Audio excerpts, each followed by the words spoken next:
Comfort Class Favorit Residence loyihamizning ikkinchi blogini poydevoriga beton olish jarayonlari bo'lib o'tdi. Loyihamiz poydevoriga A500 armatura va M400 markali betondan foydalanyapmiz. Poydevor balandligi esa 1,5 metrni tashkil qiladi.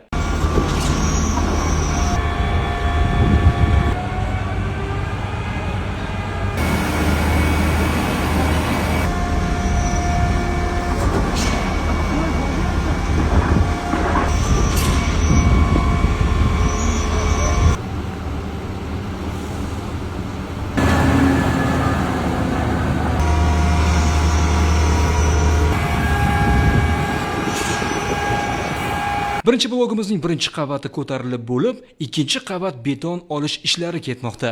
Loyihamizning qurilish jarayonlarini kuzatib borish uchun sahifamizga obuna bo'ling. Favorit Residence shunchaki orzu emas, balki imkoniyat.